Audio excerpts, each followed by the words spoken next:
And if you're lying in a shelter at night that you've built, the chances are it's going to be crawling with all sorts, ticks and that.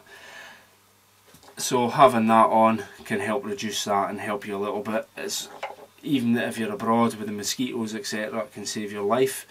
The net itself can be used when we go foraging. We can fill it with nuts, berries or plants or whatever it is we're foraging for.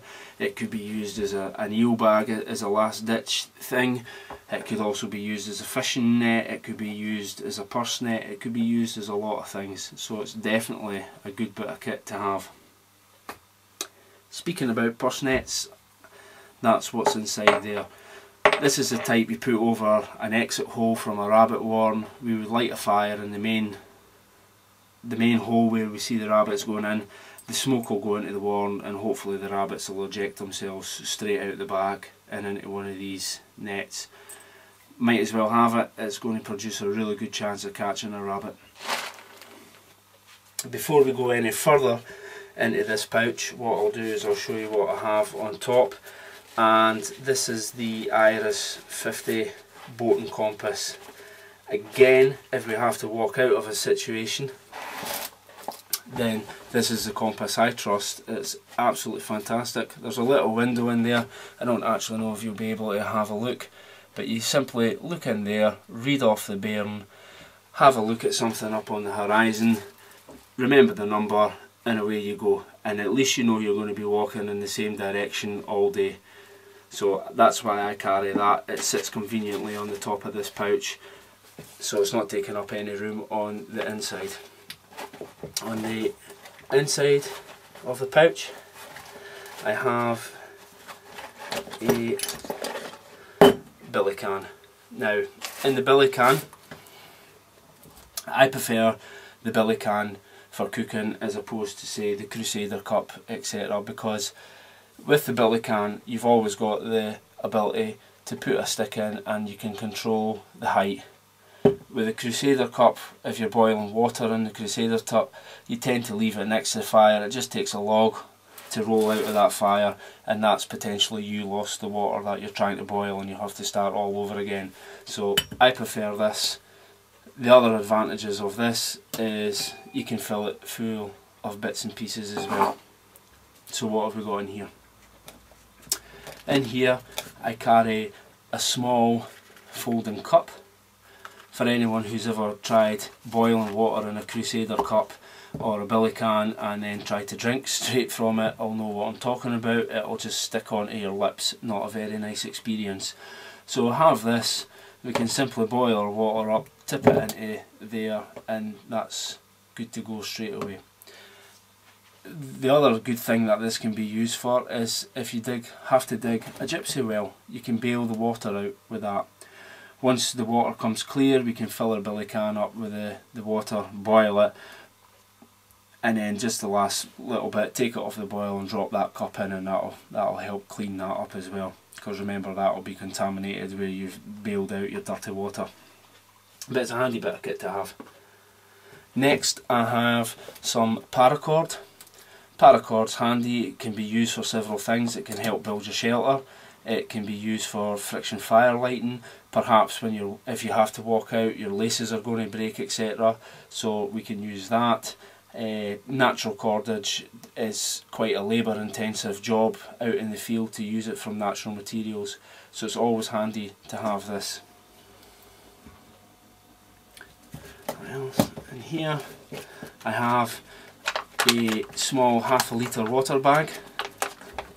And again, this is going back to the thing, should we have to walk out of the situation, we can boil up some water in the pan. Once it's cooled, we can transfer it in here.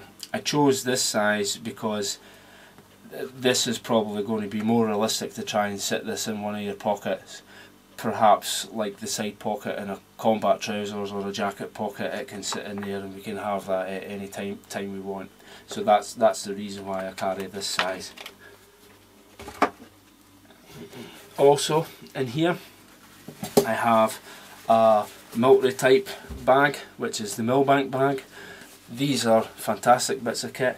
We can simply scoop the water up, and when we hold it up above our pot, eventually it'll come through. We need to let the first bit go, but eventually once it starts coming through, that'll fill there, and that'll filter all the coarse material out, all the organic matter, the leaf litter, etc. That'll take it out, giving us nice clean water in there to boil. So this is a really good bit of kit to have, and this is going to go on and on and on even after the filter's done. And the Puri tabs, we're always going to have this. That's the reason I carry that.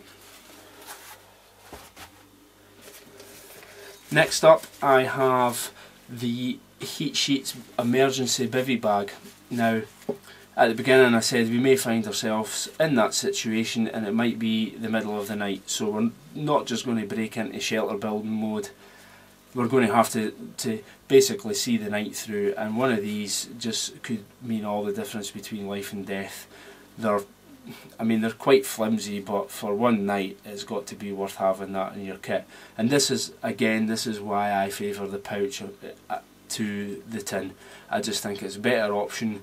We can go out, we can practice all this over and over and over again. Once you're comfortable with doing that, then you can consider yourself ready for a survival tin that you can carry in a jacket pocket for all the time. And that's that. Again, billy can, it's a decent size, and we can do all sorts in there. The only downside of having that is if we are cooking food in there, it's a bit small to be getting your hands into there, to be getting bits and pieces out, and that's why in here I also carry the spork. Just a little bit of luxury. Again, we can put in a little bit of game or something in there, and we can do it with our OXO cube, so it's going to be like a stew, and it's going to make you feel a whole lot better in that situation. The other thing down the bottom of this pouch that I have in the little sleeve is a little saw. Now, some people prefer the wire type saws that you carry in your survival kits. I've found this all I ever need outside, just to trim off some saplings and things that can help me make traps and snares. It can do all sorts of little jobs. It's razor sharp. It can also be sharpened on that triceps, so I find that this is nice and handy. It's a handy size, it doesn't weigh very much, and again, once we're in that situation, it's easily folded up and put in a pocket. It's not a problem at all. And that's the saw. So that's my survival pouch. I hope you've watched and enjoyed. If any of you have any ideas, then I would love to hear from you. If you think it could be improved upon or anything like that. What I'm intending on doing in subsequent videos is actually taking this pouch out into the field and actually doing a few DVDs out there on shelter building, water collection, food, etc, etc. So thank you very much for watching.